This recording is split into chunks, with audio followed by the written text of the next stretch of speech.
So let's continue on your journey to becoming a real estate negotiating master. In this video, we're going to be talking about he who cares the least wins.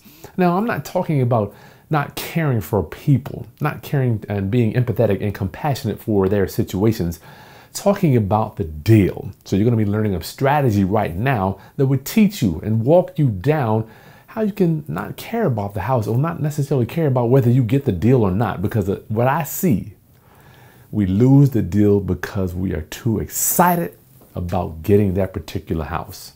Let's do it.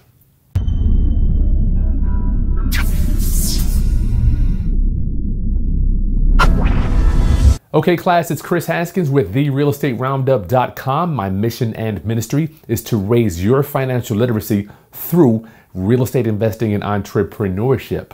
So today on your journey to transforming yourself into a real estate negotiating master, and this is for real estate investors, not necessarily for real estate agents and homeowners, right? But if you're watching it, you're still going to get a lot out of it as well. And don't forget, right down below, there's a link, there's a bunch of resources below, but I'm going to give you 4 free chapters of the Real Estate Negotiating Bible. I wrote this specifically for real estate investors to learn how to go out there and negotiate the best deal possible and make a win-win situation for you and for the seller. So Chris, what do you mean by he who cares the least wins? Well, let me tell you, we all know that pretty girl coming up through high school, through college, the bad girl, she walks into the room, just gorgeous, body, bam, she's beautiful. No doubt she enjoys the attention. However, when you go on a date with a young lady like that, that's just drop dead gorgeous, you're not supposed to be so excited. Us men, we're only looking to do one thing, right? It's just how Mother Nature wired us. But you don't have to go in there and let everybody know and let the girl, the beautiful girl, know, listen, this is what I'm looking to do. It's just, I need to do this, right? So we need to make sure that we are professional. Opening up the door at dinner, the whole dance. Nice to meet you. How you doing? My name's Chris. Where you from? What do you like? How about your family? All that stuff. So we want to put out the energy. We're not necessarily in it just for the kill, right? And then what happens when you don't?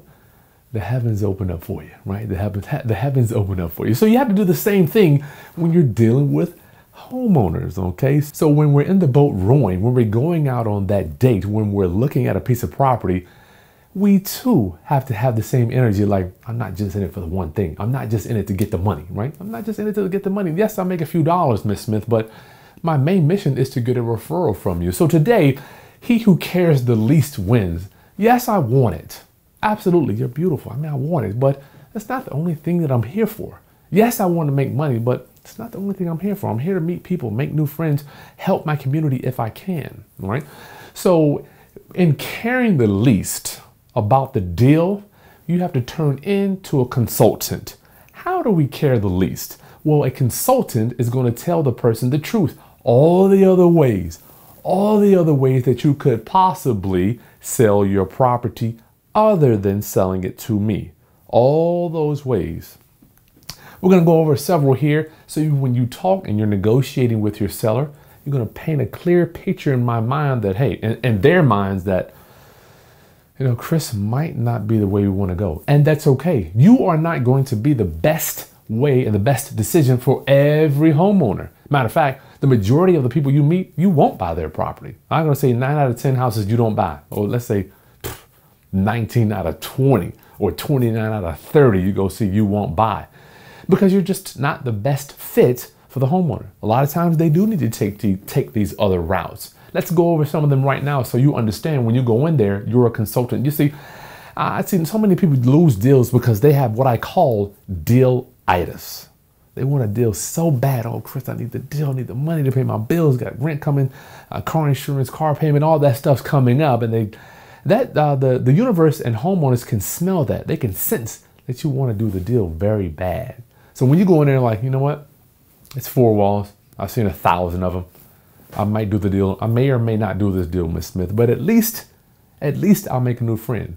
Tell me about what's going on, right? So the first thing when you're negotiating and you want to be a consultant and showing your seller that, yeah, listen, I care about you. I care about your situation, but this house, I could take it or leave it.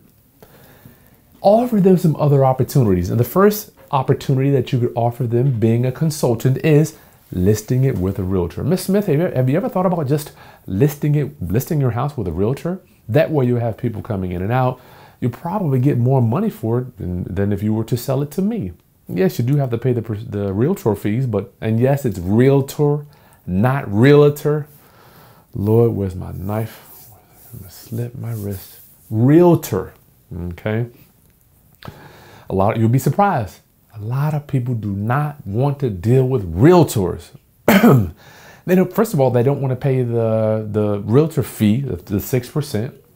And second, they want to have this over with. They don't want to have this dragged out, people coming in and out, in and out, in and out. So you paint that picture for them so in their head they can see, you know what? I don't really want to go that route. I'd rather deal with you, because when you deal with us, I am the inspector. No fees, no closing costs. We get it all. Once I look at your property, it's over. You don't have to deal with anybody else. The next thing, Ms. Smith, have you ever thought about just renting it out? You ever thought about renting it out, holding onto the property, renting it out? Push the property back on them. Do as much.